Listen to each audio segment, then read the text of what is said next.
Hey everybody, this is Robb Ryerse alongside Dan Deitrich, and this is Monday, which means we're talking politics on the Common Good podcast. It's wild. We're just changing days, changing topics.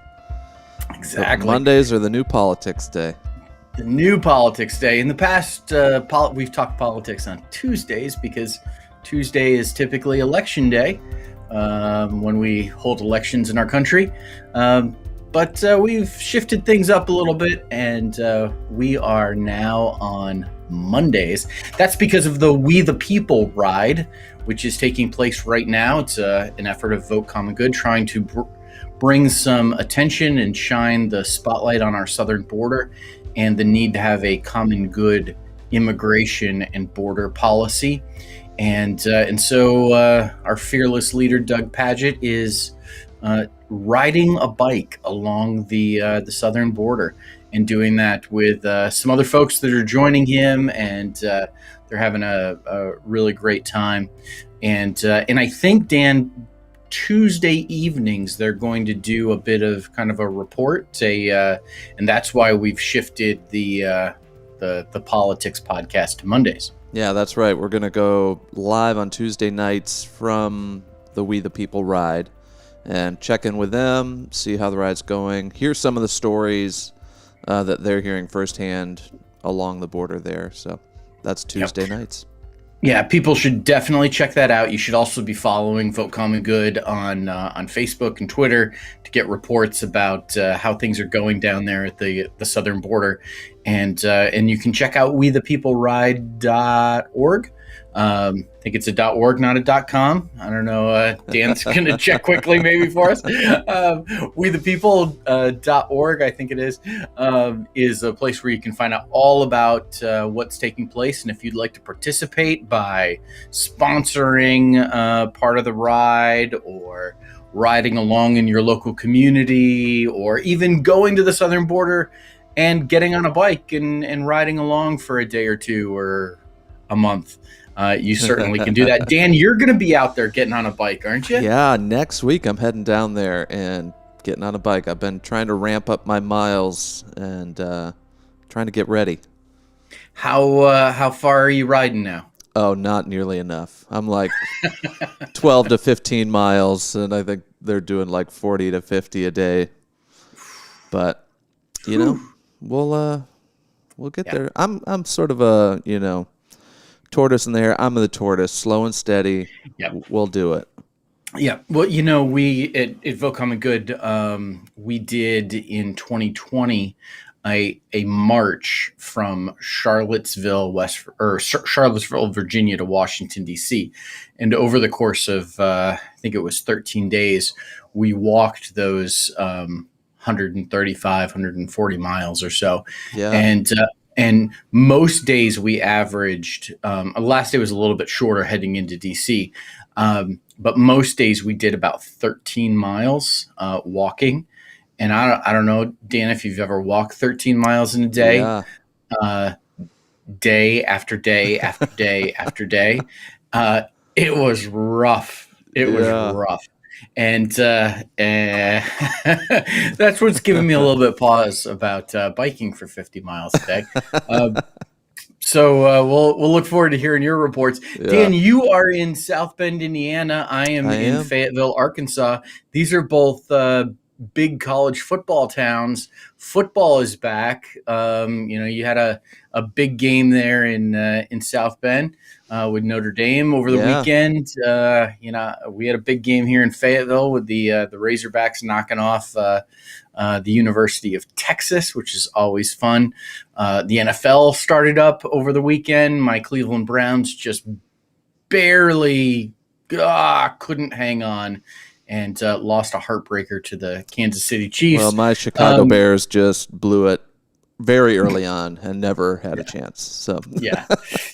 At least you could cling to hope for a little bit there.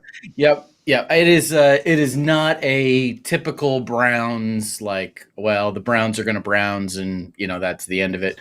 It's interesting seeing all these. What's your reaction seeing all these packed stadiums Dan, is the pandemic over?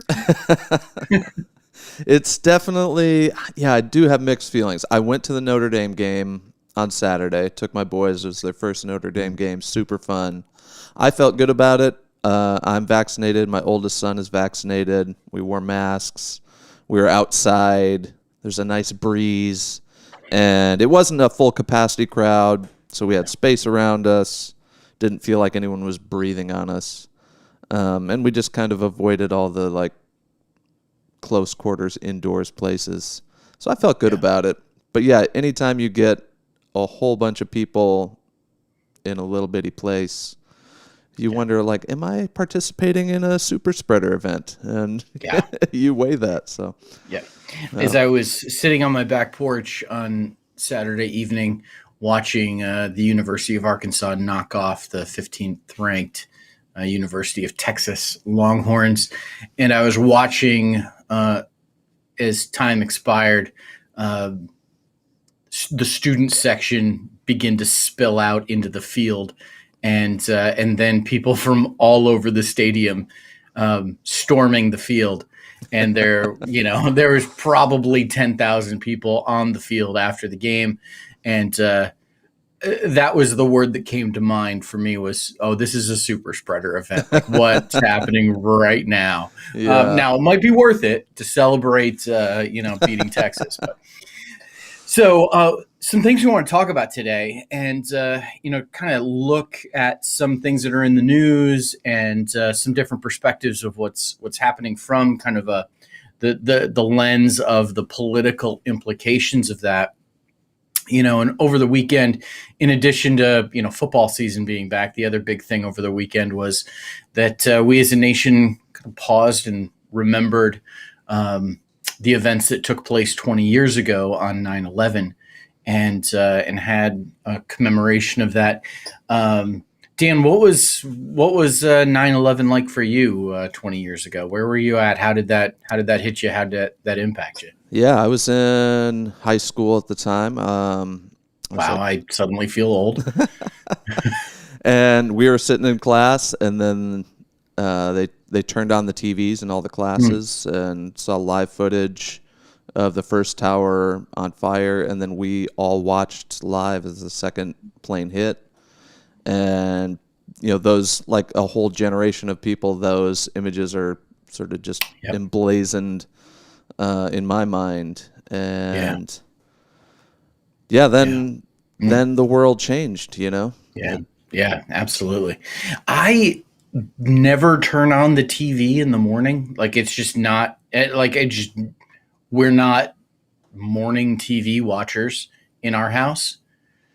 On September 11th, we had the Today Show on, and I have no idea why we had the TV on. It might be the only day we ever had the TV on in the morning in our lives, in our married life, my wife and I.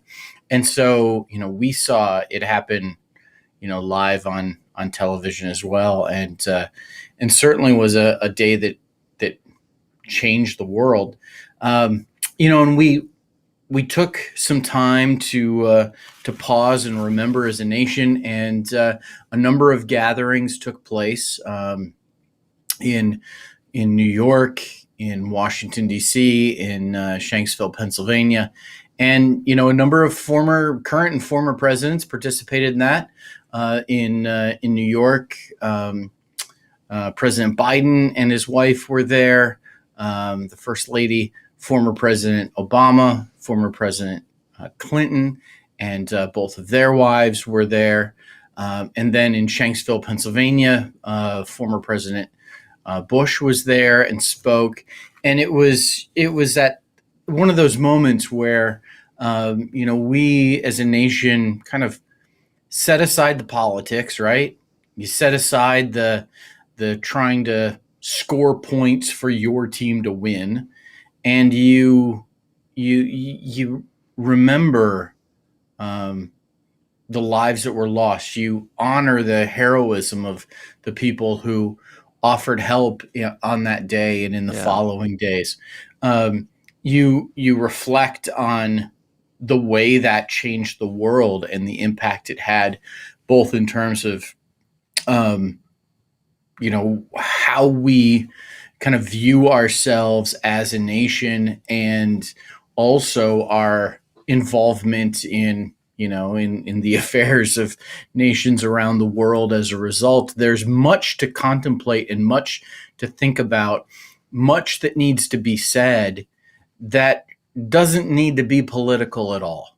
It seems like this is one of those things that, granted, everything is politics, but this seems to be like one of those things that, let's just for a minute put the partisanship down and contemplate, what happened, and think about how that impacts us, how it has impacted us in the past 20 years and how it will continue to impact us going forward. Yeah. Except we can't have nice things. Former president, former President Donald Trump, the one-term, twice impeached, lost his reelection bid in the most votes ever gotten by his opponent. The most votes ever gotten were by his opponent. More Americans didn't want Donald Trump to be president than any election in the history of our country. More people united in that. Donald Trump, that former guy, the ex-president, initially was not going to participate in any 9/11 commemoration. Unless you count a boxing match. Oh, we'll get there. Yeah, originally was not going to participate in any 9/11 commemoration, was not going to be in New York City with the Bidens, the Obamas, and the Clintons, was not going to be in Shanksville, Pennsylvania with the Bushes, was not going to be in Washington, D.C., and I think someone on his team realized the horrible optics of this, that on this particular day, as the nation pauses and comes together for a few moments to remember that event that took place 20 years ago, having the former president not involved at all, just was a bad look optically. And so Donald Trump went to visit some firefighters in New York City, in New York, as kind of a quick, in my estimation, a quick attempt to save face in the midst of this.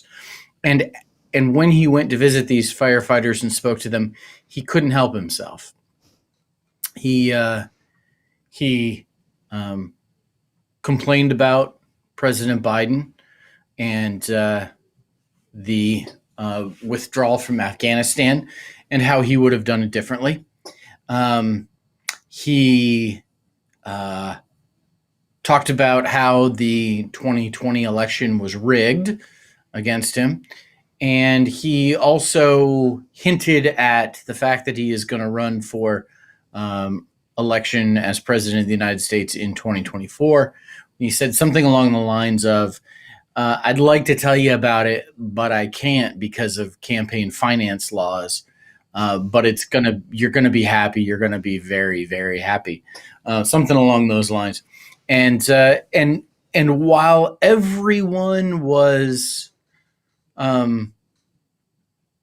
honoring the heroes of 9/11, remembering the lives lost and contemplating the impact of that day, Donald Trump made it all about him and made it all about politics, and used it as an opportunity to attack his political enemies and try to puff himself up.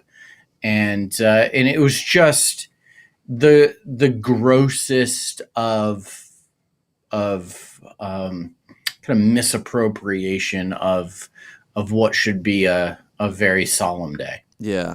Yeah, it's like most of the time Trump's narcissism is sort of sad and annoying. But in this case, it's just disrespectful and infuriating. Like that he would turn this like somber moment where we as all Americans come together to honor the sacrifice of those first responders that, climbed the stairs into the flames instead of running for their lives. Yeah, that's a sacrifice we can all get behind. Like these are brave people that gave their lives, and many of the survivors, thousands of the first responders now have illnesses related to inhaling the fumes from these fires.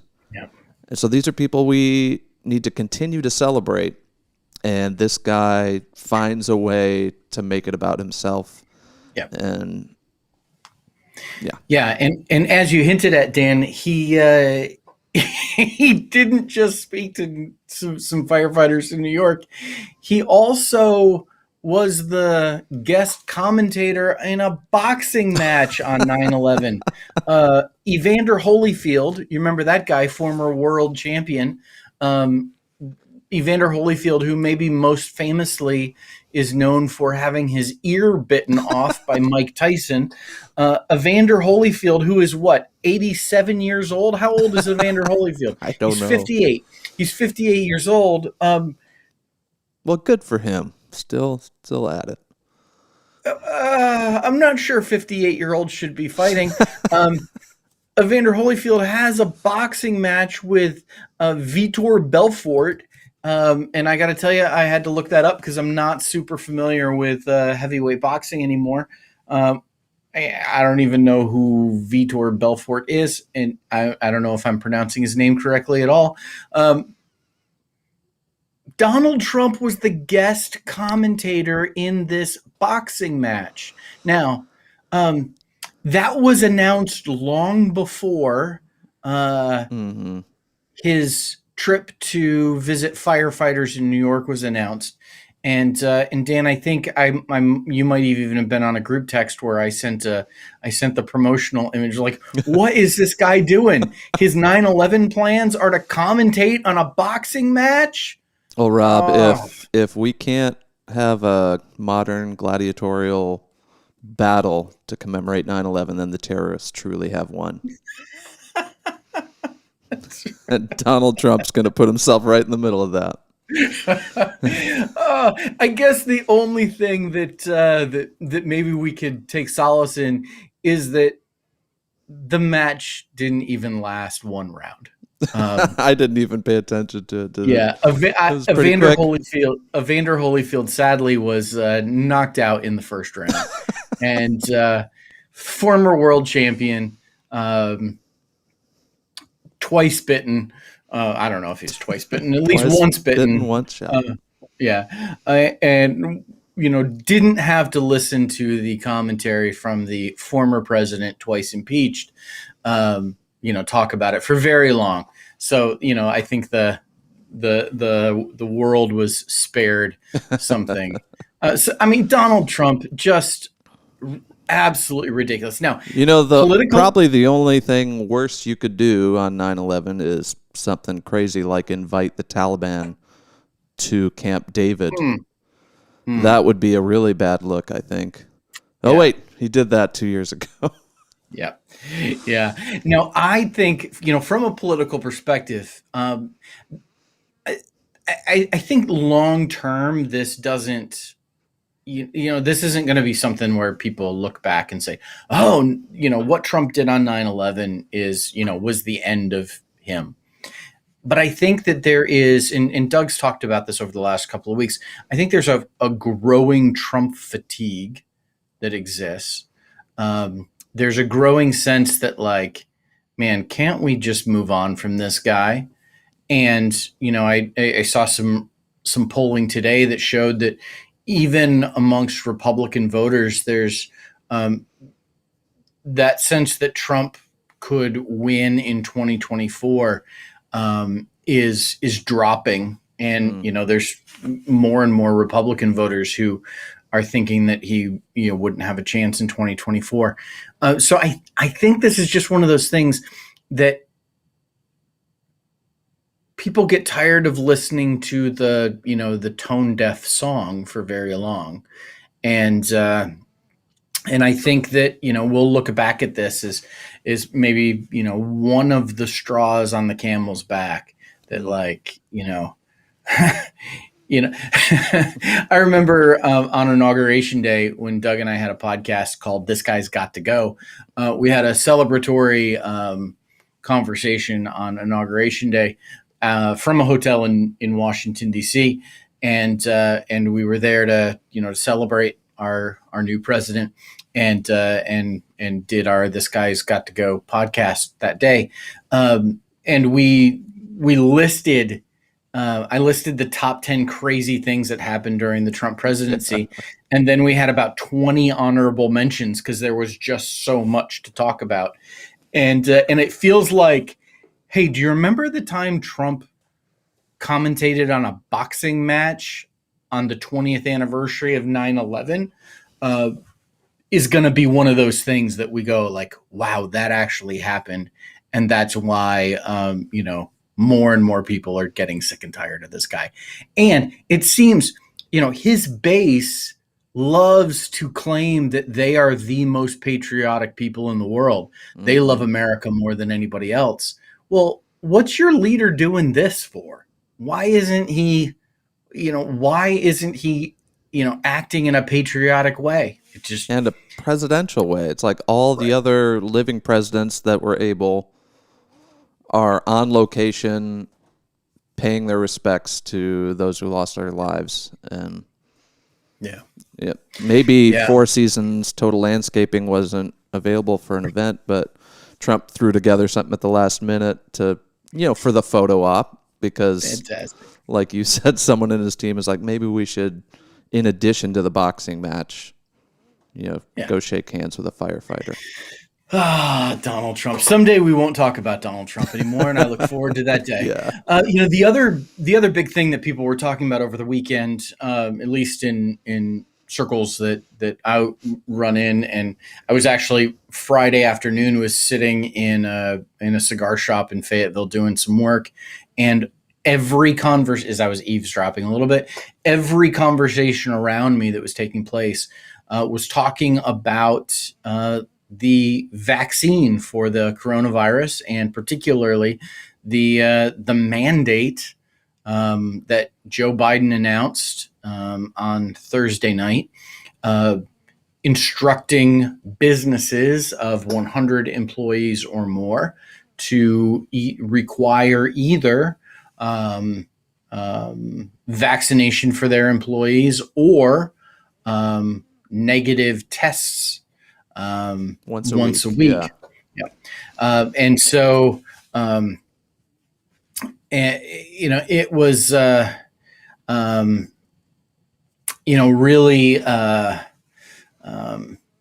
fascinating to see how quickly that, that idea kind of captured people's attention. And there has been really strong reactions across the board to this idea. Mm-hmm. There are many folks who are saying, yes, should have done this a long time ago. The thing that people need is some impetus. Those who, now there is a hardcore group of folks who are never going to get the vaccine for either health or religious or political reasons. They're simply not going to do it. There are others who are, I don't know what the right word is. The word that comes to mind is irresponsible. But that might be, attaching too much judgment to it. They're simply kind of have a lackadaisical. They just haven't gotten around to it for whatever reason, kind of thing. And now, like, if they are required to be vaccinated because of their employer is requiring it, that's going to be the impetus that makes it happen. And so people are applauding that and saying, okay, this is a good thing. At the same time, there are those on the extreme right that are saying Joe Biden is acting like a dictator, and this is fascism. Ironically enough, the fascists are calling, Biden a fascist. Um, and so it's interesting because Republicans love to have this narrative that Democrats think government is the answer to everything. And are going Big to take your government. freedoms. Yep, they're going to big government is going to infringe on your freedoms. There's going to be this long arm of Uncle Sam coming in and interfering in your life. Now we can, besides the hypocrisy, if we were to talk about, I don't know, reproductive rights, In Texas. or if we were going to talk about LGBT community and their civil rights, bathroom bills and whatnot. We can set the hypocrisy argument aside, though it is valid. That's not the one I want to have. Republicans love to have this narrative that big government is the problem, and government telling you what to do is the problem. And here, Joe Biden is instructing employers and mandating that employers have some responsibility when it comes to making sure their employees are vaccinated or have negative COVID tests. And the response is, from conservatives that, this proves it. Told you this was coming. I think part of it is a messaging fumble by the Biden administration, because this isn't a vaccine mandate. It's a testing mandate with a vaccine opt-out. Like, if you don't want to be tested weekly, just get the vaccine. Save yourself the headache. But no one's forcing you to get the shot. You still have that option.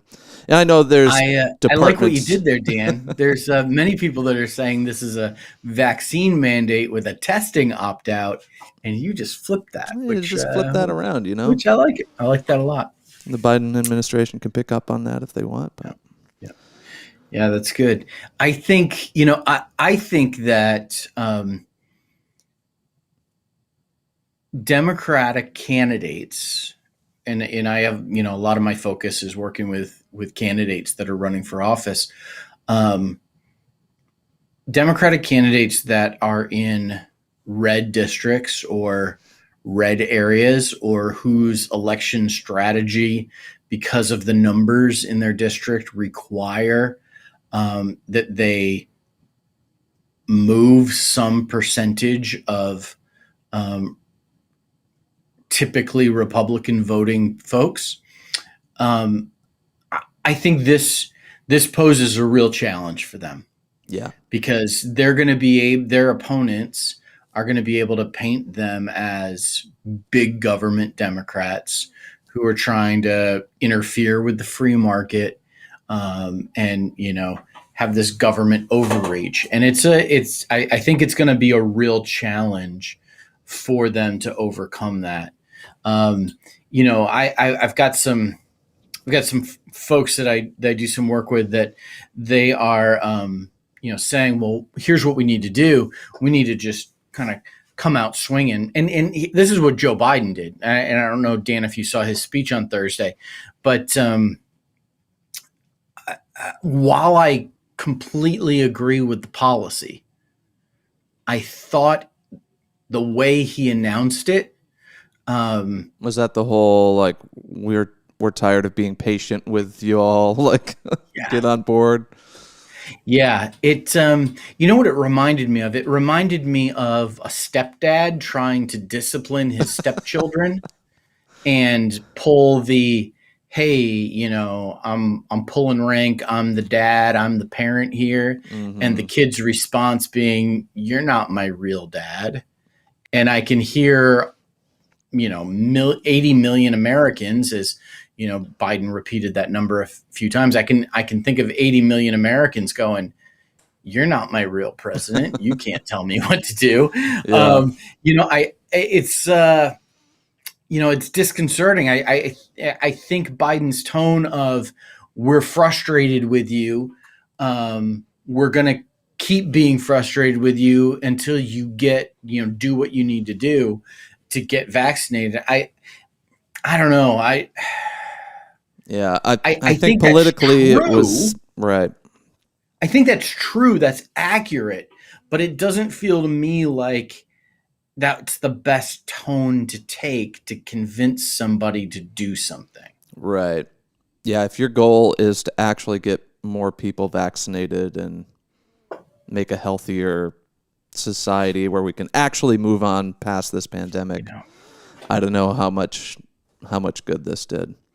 In a way, it just plays into the martyrdom narrative of some right leaning folks where, see, I told you so. The government's telling you what to do with your own body, and it plays into that narrative. And I don't think it's going to change minds. And in fact, you have some people just quitting their jobs rather than get a shot or get tested weekly. I heard about a hospital that they're like, well, our whole like all the Yeah, nurses in the NICU quit, and so now we can't deliver babies here at this hospital for however long. It's like, what? yeah, And that raises its own set of head scratching questions. But absolutely it does. Yeah, I just think from a political perspective, while I completely agree with the policy and I share the frustration, um, I'm not sure that in an effort where you're trying where there's a political objective for a number of people in tight congressional races and gubernatorial races and state legislature races, that there is that shaming a segment of voters, I'm not sure is the best way right, to peel off, because what you're going to get is you're going to get vaccinated conservatives. Well, I'm not even talking about the 80 million people that aren't vaccinated. The vaccinated people, people who are already vaccinated who tend to vote conservative, you know, there's some percentage of them that are movable. This is the type of wedge issue that, and in the framing of this is the type of thing that solidifies people in their positions, and right. it becomes very hard to ever move them off that. So, their own vaccination status, notwithstanding, I can, because I used to be one of these people, I can hear in my head a sense of, oh, even if I'm vaccinated, but I have a conservative worldview, like this mandate, in particular, the way it was introduced, because again, I believe in the policy and agree with it. I think it's the tone is, and it just does not play well at Yeah, all, and and so I think it poses some real messaging problems for Democrats that are running in reddish districts, hmm, that they're going to have to be pro vaccine, be pro mandate, but couch it in much different terms than President Biden did. yeah, Um, I just really think that this is going to be a real challenge. They're going to have to really intentionally try to connect with voters with conservative values, voters with traditionalist values, um, and make a case for vaccines in general and the mandate in particular, in a very nuanced way. And I'm not sure the president made it easier for them. yeah. Yeah, I see a comment by Amy here. She said we could raise health insurance rates for the unvaccinated. So there's some different ideas. I also wonder about, have we used, this seems to be heavy on the stick side as opposed to the carrot side, the carrot Yeah. and the stick. And I just wonder, the flip of that, what if you offered $1,000, once you get your shot, you get Yeah. tax rebate, whatever. Yeah. It seems like there haven't been a lot of incentives Yeah. other than, protecting Well, your life and the lives of others. here in Arkansas, um, we did have really big incentive. Our governor offered your choice. If you get vaccinated, Dan, your choice. And this was after an initial period. So those of us who were responsible and went and got vaccinated on the first possible day that we could, didn't have this opportunity. But this kind of a second phase. Your choice of either a lottery ticket or a free hunting license.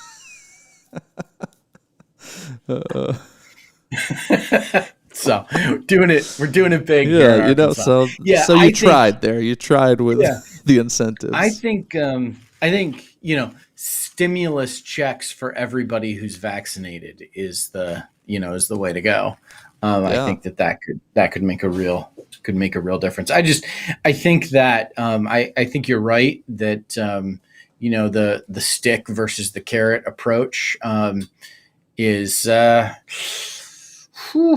you run the risk of a backlash, much like a stepdad trying to parent the kids who aren't his kids. But here's the frustrating thing too. Even when it's left up to the businesses, mandate, testing mandate, whatever, you have these big corporations saying, we've done the numbers and it saves us money if everyone gets vaccinated. So we're going to require everyone that works here to get vaccinated.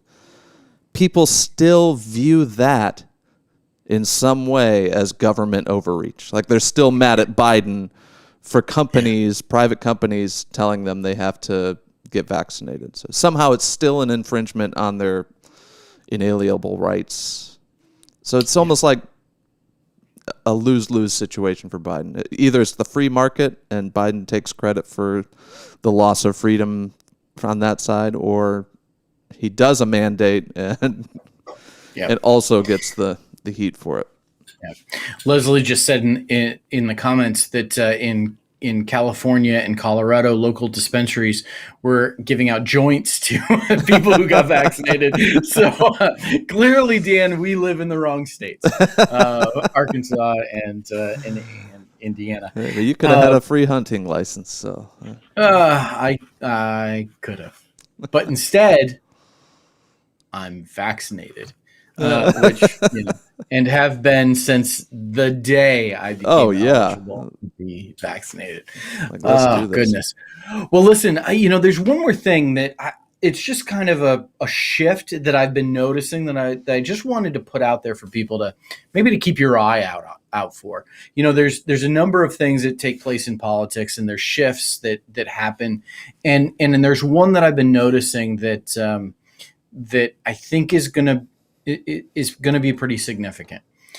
For the last, 30, maybe 40 years, the rallying cry for conservative Republicans has been the Supreme Court. Yeah. There's a whole messaging apparatus that has sprung up around the ideas of like activist judges and the need to have strict constructionists on the court. This idea that we've got to understand the framers of the Constitution, their original intent. There's been like a whole push in our nation to shape the way we think and talk about the Supreme Court and the Constitution. And then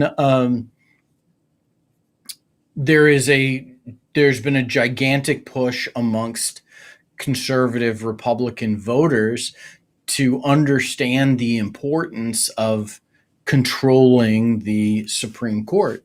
And that really came to fruition in the Trump presidency when, Mitch McConnell, willing to sacrifice all credibility for the sake of Supreme Court seats, refused to allow Merrick Garland to face a confirmation, and holding that seat for Donald Trump to be able to fill.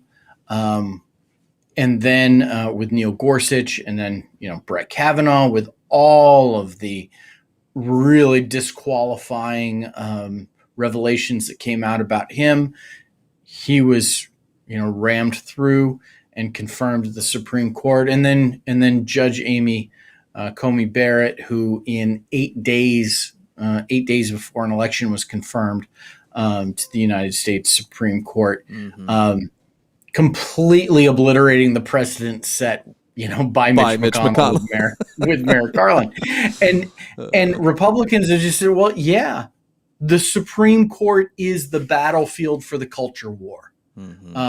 And it seemed to me that Democrats were slow to realize this, slow to react, and as a result, the conservative Republicans hold now a clear majority in the Supreme Court, and have been able to pack the federal judiciary full of Trump appointees. And this has been a strategy, I personally think that, when George W. Bush won re-election in was it 2004, that was right after Judge Rehnquist had died. And I think Judge Rehnquist died like a week before the election. And so, it felt to me like that was there were a lot of conservative Republicans who weren't terribly excited about George W. Bush for, much like they weren't terribly excited about his dad. And his dad lost his reelection bid because those conservative Republicans stayed home and didn't vote for him. Read my lips, no new taxes. And George W. Bush, and I've got some crying babies in the background. If you're hearing that noise, our church provides some opportunity for parents to have visitation with their kids that are in foster care, and sometimes we get some loud kids in the background. Yeah, that's all right. So that's happening right now. Hope you'll forgive me, but anyways, there were conservative Republicans who were not big fans of George W. Bush because of the education bill, expansion of Medicare and Medicaid, a number of things that they were not real happy with him. But then Judge Rehnquist died, and they're like, oh, shoot, we can't let John Kerry appoint somebody to the Supreme Court. And they held their nose, and they came back out, and he was able to win re-election. The Supreme Court has been the motivating factor for conservative Republican, particularly religiously motivated conservative Republican voters for decades now. And I think they feel like they've won. Yeah, mission accomplished, right? So I say all of that for context, and it seems to me that the battleground for the culture war is shifting a bit, and it's moving from the Supreme Court to school boards. Now, we've all seen over the last, few weeks, month or two, these really chaotic school board meetings that have been taking place as school boards are trying to, require masks for the safety of students and teachers. And it seems like there's been a very organized and concerted effort to challenge that by people all over the country. And we've seen these videos of people screaming at school board members at school board meetings, people saying that, outlandish and ridiculous things at school board meetings. And there's been an increasing number of reports over the last few weeks of anti-vaccine, anti-mask, QAnon conspiracy theory believing folks who are throwing their hat in the ring to run for school board offices. And this is, in my mind, the shift is taking place that the new front in the culture war is not going to be the Supreme Court. Like, the battles are going to be happening on the school board level. And, what's interesting about that is that there's been for a long time, and this is a pretty significant shift because for a long time, the approach that has taken place from conservative Republicans has been school choice and charter schools and vouchers so you can send your kids to private schools. And it seems like there's a shift in strategy now that is rather than pulling out of these public school spaces, let's run them. Yeah, let's take them over. Yeah. Yeah, it's a little scary. And I feel like, again, Democrats are late to pick up on this new tactic. And I feel like this happens again. It happened with the Supreme Court stuff. It's like Democrats brought their shiny ideals to a knife fight, and we wonder why they lost. You know, it's like the Republicans aren't playing by the rules. They're making new rules. And Democrats, I don't think it's a fight fire with fire situation. I don't think it's, sink to the level of some of these, like, accost doctors who testify at these school board meetings. Like, we don't need to do that for our team. But, like, something needs to happen to weigh that, to balance that out. We need to figure out a way to combat that for the common good, not just so our team can win. Right. And, the thing that's concerning about this is that, Dan, can you name the last school board member you voted for? No.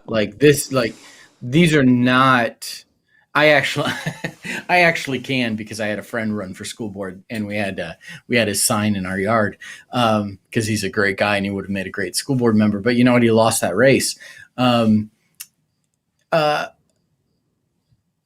These are really low turnout kind of races. These are low profile races. Mm-hmm. These are the types of races that you can win easily if you, in folks maybe that listen to the podcast often have heard me talk about how important enthusiasm is when it comes to politics, voter enthusiasm. If you are one of these, right-wing culture warriors who's throwing your hat into the ring, to run for school board, you are probably already well connected to other like-minded people in your community. And what we're seeing with this, from school board level to the state legislature level to what we see with the Supreme Court, is that and what's Republicans are trying to do in California with the potential recall of Governor Newsom, is that we're seeing over and over and over again governing minorities, like a minority of people are get the opportunity to govern, and it is it's like South Africa all over again, where the white minority was able to rule that nation through apartheid. And it seems like we might be on that same road here in our country, where there is this significantly smaller group of people, like the right wing, extreme right wing conservative Republican point of view is not the majority in our country. Right. And yet they are taking control of the levers of power, as high as the Supreme Court and as low as school board races. It's just something to keep your eye on, that I think, it behooves Democrats and the Democratic apparatus to notice this and to counter it before it's too late. Yeah. And our, we have school districts that are run by, the most radical folks, in our country. Mm-hmm. Yeah. And what tends to happen is, Republicans will sort of sneak attack a local election, and then they'll get into a system and, gut the system or mess with it so it's easy for them to get reelected. Yep. It's like, yeah, once they're in, it makes it a lot harder to get them out. Yep. So. Yeah. We've there are real and significant challenges for us as a country, for us as a populace, and politics is not doesn't need to always be kind of dirty and grimy and gross. It is, in fact, kind of the way we organize ourselves as a people, and we have got a lot of organizing to do to make sure that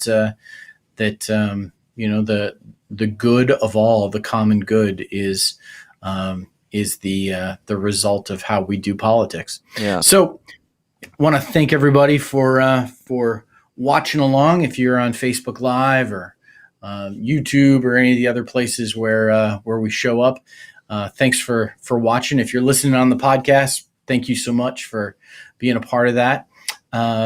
This is the Common Good Politics podcast, which for the next little bit is going to be on Mondays while the We the People ride is happening. Encourage you to check in tomorrow evening for to hear all about the stories that are being collected through the We the People ride at the southern border for a common good immigration and border policy. And Doug Padgett will be a part of that. Encourage you to check that out. Thanks so much for listening, Dan. Great chatting with you today. As always. Have a great week. Yeah, thanks to everybody in the chat. We'll see you all soon.